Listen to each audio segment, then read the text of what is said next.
Okay, so let's go and get started with the Chapter 4 lecture videos. So you should be able to find the new Chapter 4 handout by going to the handouts webpage on my Math Lab, and you can download this to look at on a device, the note sheets we're going to go through, or print it off and fill them in as we go along. Either way, you should have a notepad ready so you can do the example problems when I give you a chance to do those, and to take notes as we go along. So go ahead and take out, pause the video if you need to at this point to find those notes, but then go ahead and take them out and we'll get started with section 4.1. So here in chapter 4, we're going to be looking at exponential and logarithmic functions. The difference here between what we've been doing is with a polynomial function, the variable is the base. So it was x to a power. Here, we're going to have a power to the variable, so the variable is going to be in the exponent. These are actually very applicable at our current point here while we're all learning from home because of COVID-19, because viruses and pandemics and things like these tend to follow exponential patterns. So the models that are currently being used to deal with the pandemic, almost all of them are using exponential functions. So, an exponential function with base a is a function of the form a to the x, where a is some constant and x is the variable. Now, when we do this, we want a and x to be real numbers. We want a to be greater than 0, and we're not going to let a equal 1. And basically the reason for a not being 1 is if we let a be 1, so it looked like this, well, what's 1 to any power? Well, it's just 1. Okay. So here are 3 examples of functions that fit this pattern. And so what we want to start out by doing is just finding function values. So there's nothing new here other than the type of function we're plugging the number into. So you do this exactly the same way we did it when we first learned about finding function values. So to find f of 4, I take the function f equals 3 to the x, so f of 4 is going to equal 3 to the 4th. And you can do that by hand or putting a calculator, but that is 81. Okay, so that's the idea. So then if I want to do h of negative 2, we would just plug negative 2 into h. So h of negative 2 equals 1/4 to the negative second. And once again, you could plug this into a calculator, or if we do it by hand here, the negative, remember, means flip it over, take the reciprocal. So this would be 4 squared, which is 16. But you can just as easily put that into the class calc app and it'll give you the same answer. Okay. So at this point, why don't you go ahead and pause the video and try plugging the values in for the other 3. And if you want to use a calculator, feel free to do that. When you're ready to go again, just hit play and we can go over these together. Okay. So f of negative 3 would be the same thing as what we did with f of 4, except with negative 3 in the exponent. So f of negative 3 would be 3 to the negative third. So that's 1 over 3 to the third, which is 1 over 27. One thing you want to be really careful about when you're using class calc to do these is you want to make sure you're not using decimals unless they tell you you can use decimals. So in this case, this would be 3 to the negative third power, which notice is it's telling me that's a decimal, but remember if we click on it and then click on DEC, we can change it to a fraction. And so in this case, the fraction is 1 over 27. Okay, so the next one, g equals 1. To find g equals 1, we just plug 1 into g. So that's going to be 2 to the 1 minus 1. And now we do order of operations, which tell us to do what's in the exponent first. So this would be 1 minus 1 is 0, so 2 to the 0, and then 2 to the 0 is 1. Okay, and then for h of 3 halves, okay, we can remember back that, and so that would be 1/4 to the 3 halves. And we just have to remember that fractional exponents are involve roots. So this would be the square root of 1/4 to the third power. Square root of 1/4, square root of 1 is 1, square root of 4 is 2. So we simplified inside the parentheses, and now we can do 1/2 to the third power, which is 1/8. And once again, you could have done that one with your graphing calculator if you so chose. Now, these graphs are kind of interesting looking, and we can talk about their limits by talk about their graphs by looking at their limits. So if I wanted to graph this first one, for example, 3 to the x, if I go to my graph in calculator and I put in 3 to the, whoops, sorry, wrong button, 3 to the x power, you can see it looks like this, okay? So what happens here is exponential growth, exponential functions. Notice how this graph is going along the x-axis here as I go into the negatives. And notice it's telling me it's 0, but it's not actually 0. What it's doing is it's rounding off because it's running out of decimal places. Right? If I come over here, it starts, notice how the decimal gets closer and closer to 0. And then eventually it's just going to get so small that it rounds off to 0, but it never actually gets there. But that's how we were talking about limits here. So if I look at this one as I go to the right, in this case we're talking about as x goes to infinity. Notice on the right, as x gets bigger and bigger, this grows very, very, very quickly. And that's how exponential functions work, is once they start growing, they grow faster and faster and faster. So the limit here, because this graph looked like this,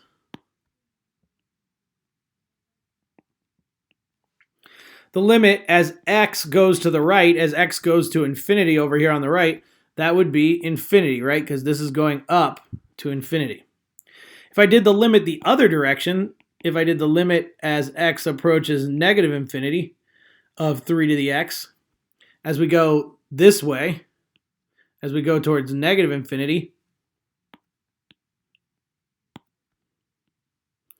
what we should notice is this thing, as we saw in the graph, is approaching 0. The y's get closer and closer to 0, but they never quite get there. So this limit would be 0.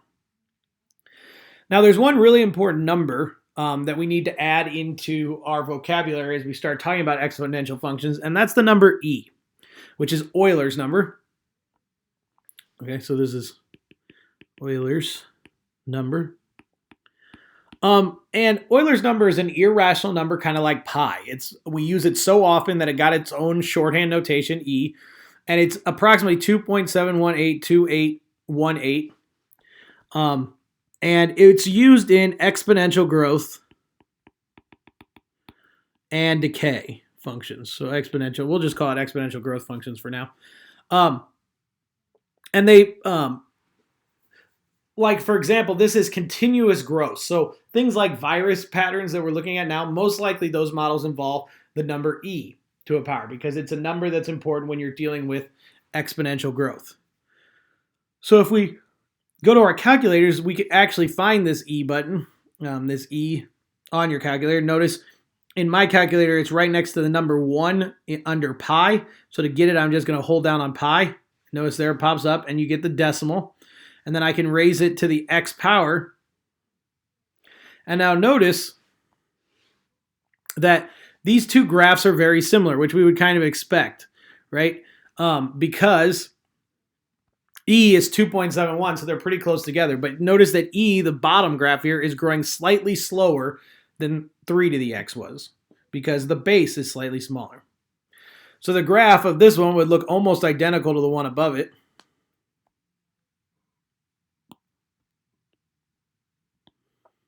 Okay, and so on the left side, as x goes to negative infinity, which is what they're asking us for, so as we go over here towards negative infinity, the graph is getting really, really close to 0.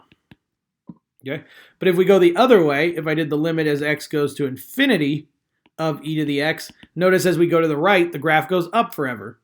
So that would give us infinity.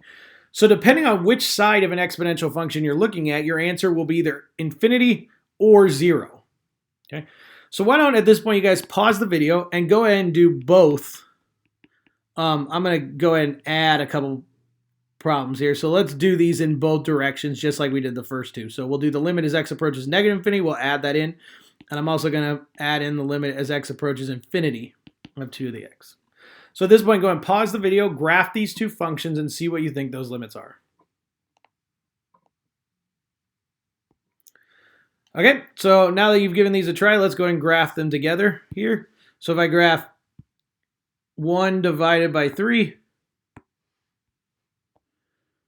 to the x power, it looks like this. Now notice when I put in a fraction, my graph reversed from what I got with the 2 I already graphed together. And if we do 2 to the x, we get a one that's fairly similar to the x equals 3. So in this case, when 1/3 goes to infinity, it's getting really, really close to 0 because it's getting this flat line, flat-ish. It looks flat, but it's not actually flat line part. And when it goes to negative infinity on the left, it's going up forever. So if we go ahead and sketch those two graphs in our notes,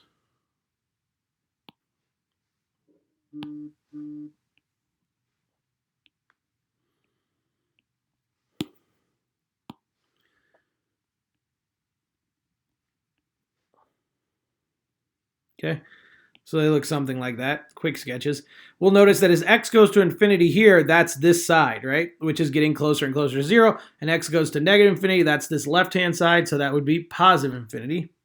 And the reverse down here, as x goes to negative infinity, that's this piece on the left, so that's 0, and then this one is positive infinity.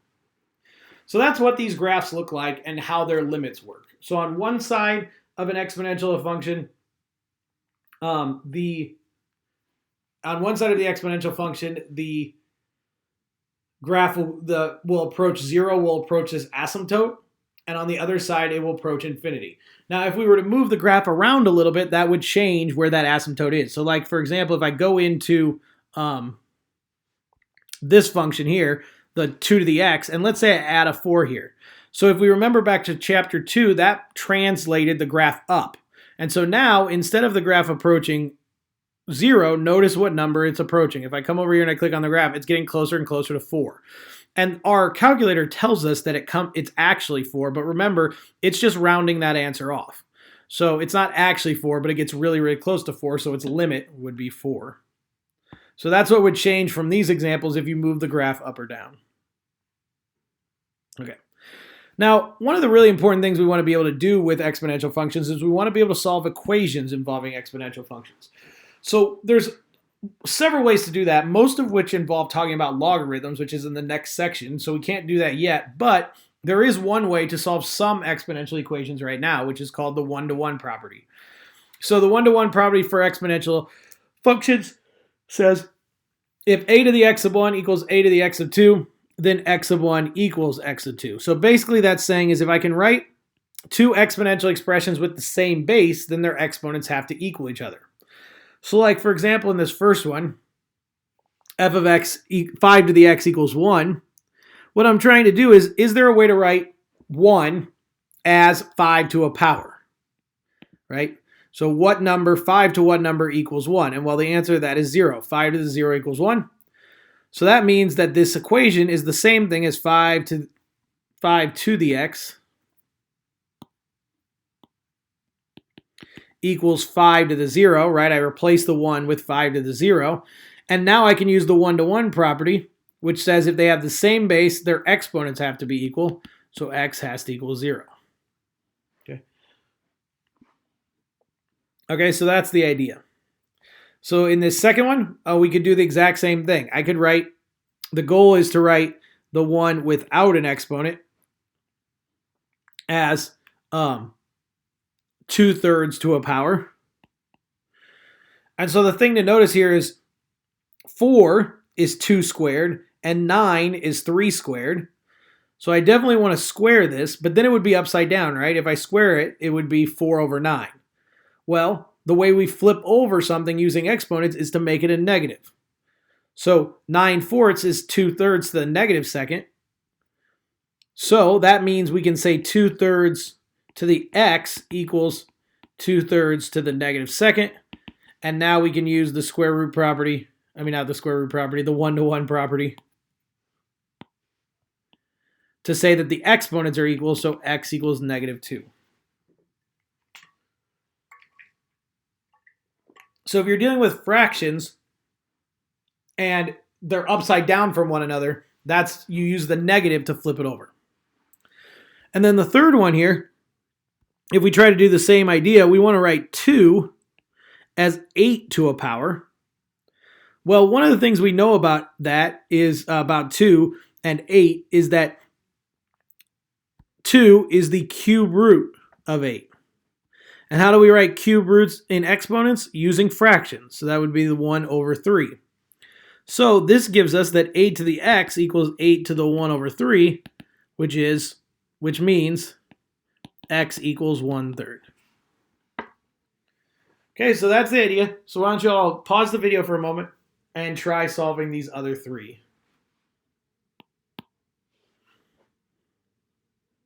Okay. So now that you've had a chance to try these, let's go through them together. So 2 to the x equals 64. 64 is 2 to the 6th.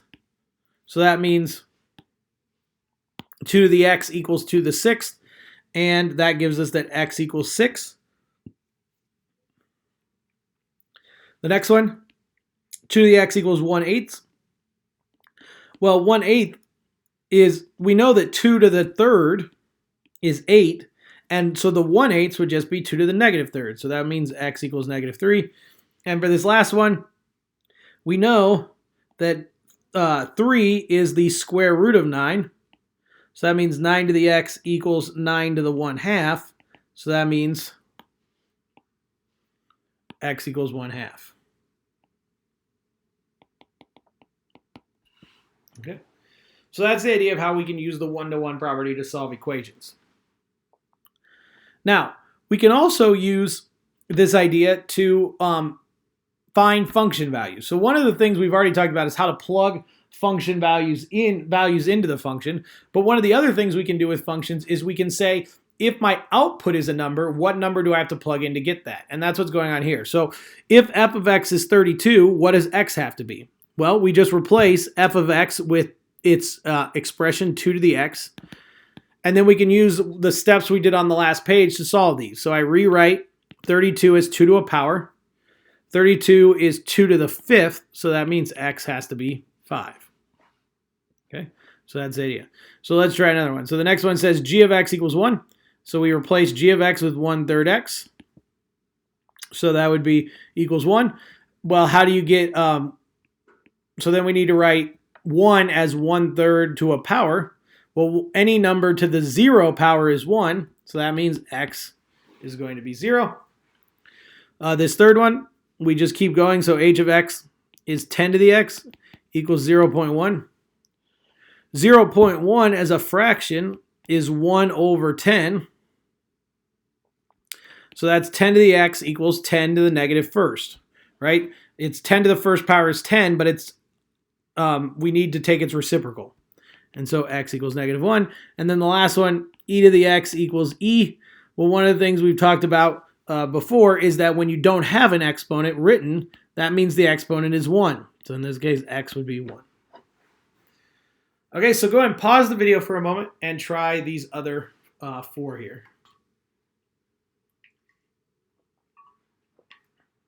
Okay, so now that you've had a chance to try these, let's go through them together.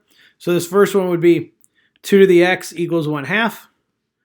Well, as we saw in the one right above it, if I have 2 to the x and I want to write 1/2 as 2 to a power, that's just going to be the negative first power.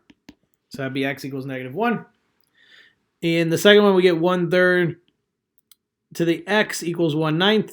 Well, 1/3 to the x equals, well, to write 1/9 as 1/3 to a power, we need to square the top and the bottom.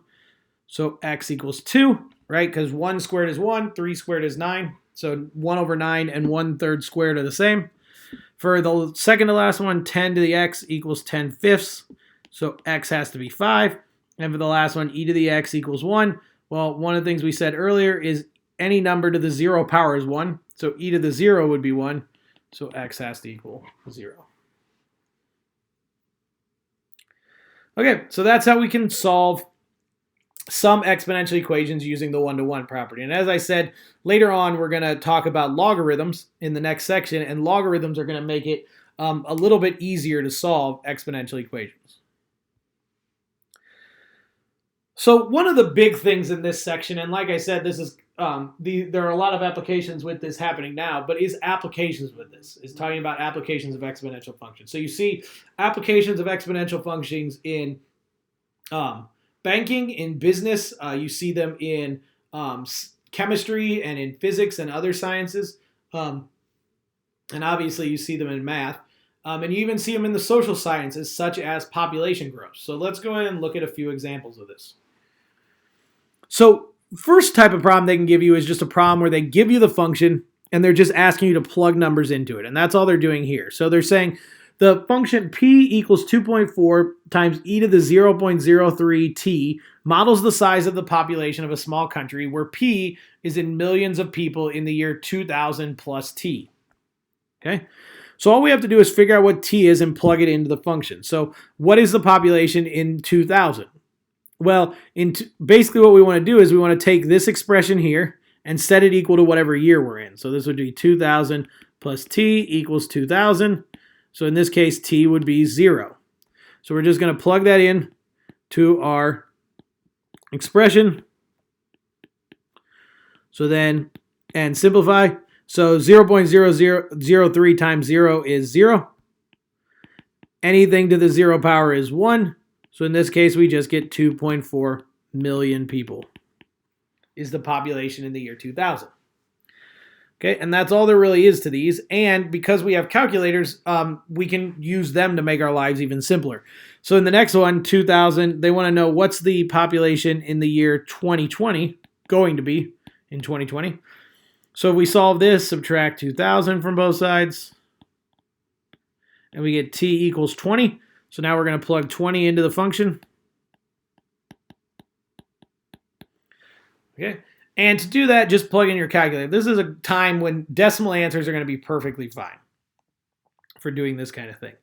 So we go to our scientific calculator, and we put in 2.4 times e, which is over here next to the pi symbol, to the 0.03 times 20 power, and we get 4.373. So p equals 4.373. And then they want us to round to the nearest tenth of a million, so that's rounding to this decimal place. So that would be 4.4 million people. Okay, so that's the idea. And that's how most of these problems are going to work. Most of the problems in this section are simply going to be plugging values into a formula they give you and then simplify. However, we could build an equation for things like these, and we just have to look for the pattern, and that's what the next one's about.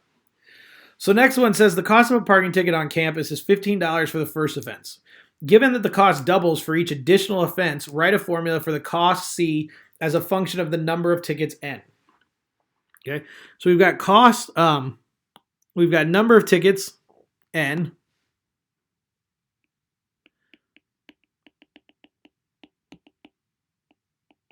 Okay, and then we've got our cost. Okay, and so let's look for the pattern. So when you get one ticket, it costs $15. For your second ticket, it costs $30. For your third ticket, it would double again, so that would be $60. For your fourth ticket, it would double again, so that would be $120. And so the question is, how much would your nth ticket cost? So let's try and find a pattern here. So the way we got 15 was by doubling our value. And to double something, you multiply by 2. So that would be 2 times 15. And then we would double it again. So that would be 2 times 2 times 15. And this would be 2 times 2 times 2 times 15.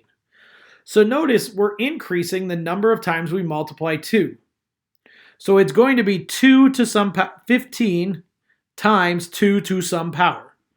Well, what exponent did we do when the cost was $30? Well, that's the 2 to the first power. When there were 3 tickets, we had 2 to the second power. When we had 4 tickets, we took 2 to the third power. So that means we're not taking 2 to the nth power, but we are taking 2 to the n minus 1 power. Right? Because it's 1 less. When we did 15, we didn't multiply by 2, and so on. So our function here would be C equals 15 times 2 to the n minus 1. And that -1 up there is a fairly common thing to happen with exponential functions because in a lot of cases, the first time you do something, you don't want it to have been multiplied by the exponential, but you do from then on. And the way we deal with that is by subtracting 1. Okay, so there's a few examples of ways exponential functions, applications of exponential functions. We can also do some interest things. So compound interest, loan payments, stuff like that involve exponential functions. So compound interest formula. So if a principal P is invested for T years at an annual rate R compounded N times per year, then the amount A or ending balance is given by the formula A equals P times 1 plus R divided by N to the N times T power. And the one thing I want to point out here is principal, remember, just means the starting amount. Okay. So a deposit of $5,000 earns 8% annual interest. Find the amount in the account at the end of 6 years and the amount of interest earned during the 6 years if the interest is compounded quarterly, daily, and annually. So what we want to do is for all of these problems, P is going to be 5,000 because that's how much we're investing. R is going to be 8%, which is 0.08, and T is going to be 6 years. The question for each one of these is what is N? Okay. So if we're compounding something quarterly, that means we're doing it every quarter. How many quarters are there in a year? There's 4. So if N is the number of times per year we're compounding and we're doing it every quarter, then in the end we would compound it 4 times. If we're compounding it daily, it comes down to how many days are in a year. In most years, there's 365. And then if we're doing it annually, that means we're doing something once a year. So if we're compounding once a year, then that means we would compound it 1 time a year. So N would be 1. Okay, and so those are how you fill those in. So then we can just plug everything into the formula. So in this first one, it would be A equals 5,000 times 1 plus 0.08 over 4 to the 4 times 6 power. And we can just plug that in our calculator just like that. So I go into my scientific calculator and I put 5,000 times 1 plus 0.08 divided by 4. And then to the, remember to get into the exponent, you just click and hold down on the a squared button, 4 times 6 power. And so I get 8,042 and 19 cents.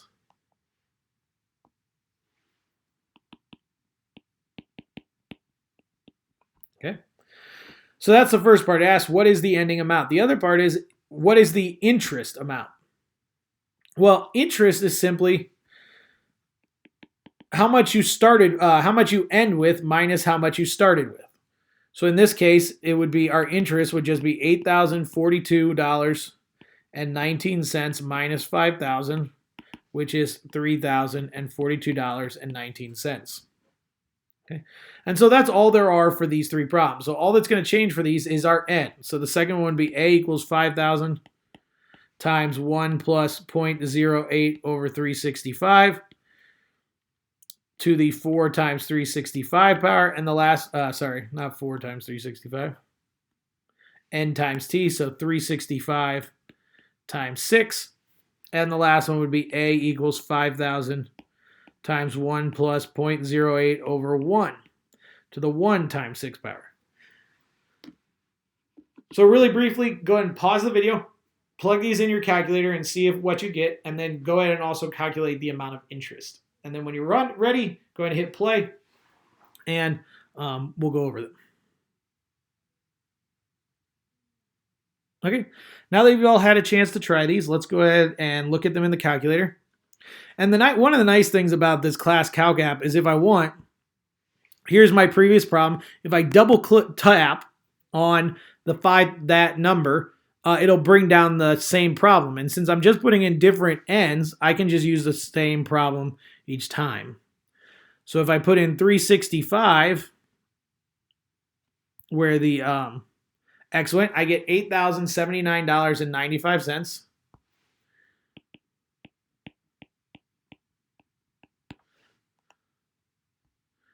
Yeah, $8,079.95. And then I can double tap on that one, or actually what would make more sense is to double tap on the first one again and change the 4 now to a 1. So 1 times 6 and 1 down here, and we get $7,934.37.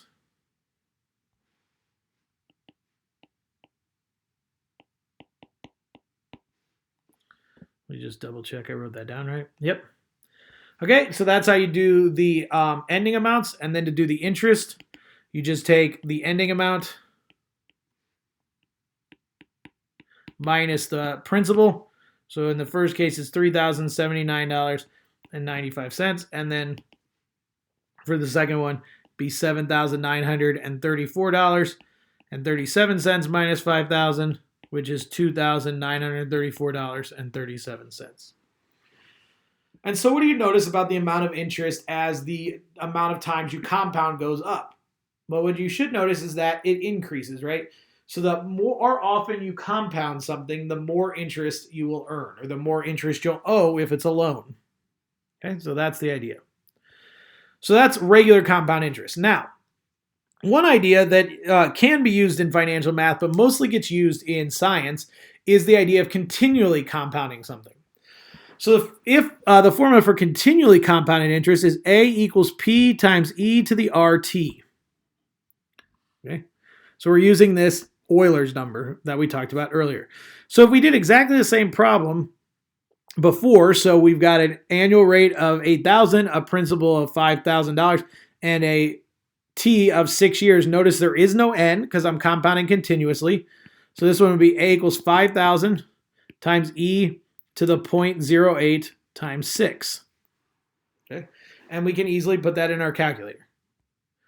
So that would be 5,000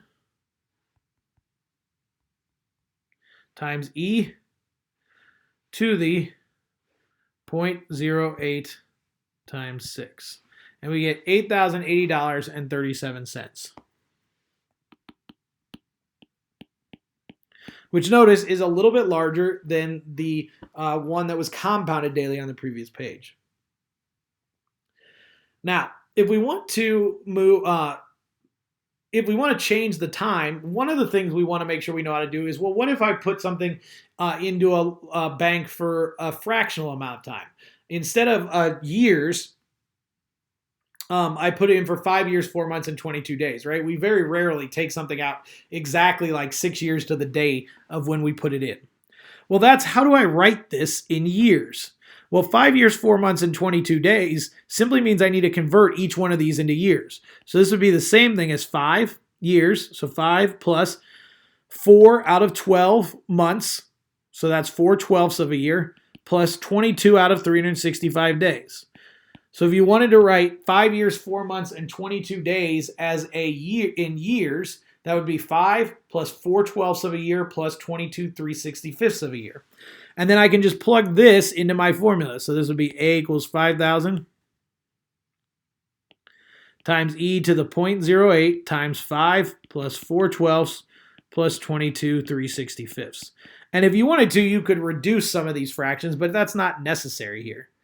So if I go into my calculator, I can once again double tap on the previous problem, and I just want to change this 6 to be 5 plus 4 divided by 12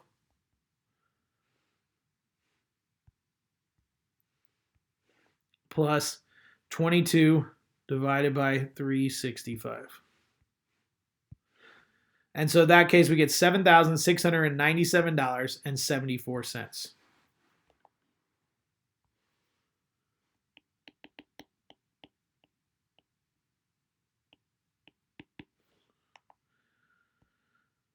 Yeah. Okay. And so if you wanted to pause the video at this point and try the last one on your own, you could do that. Okay, so now that you've had a chance to try that one, let's do it together. So 8 years and 3 months would be 8 plus 3/12 of a year. So this would be A equals 5,000 times E to the 0.08 times 8 plus 3/12. Okay, so in the calculator,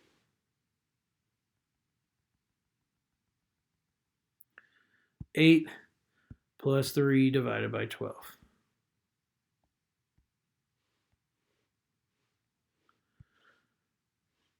And so that's $9,673.96.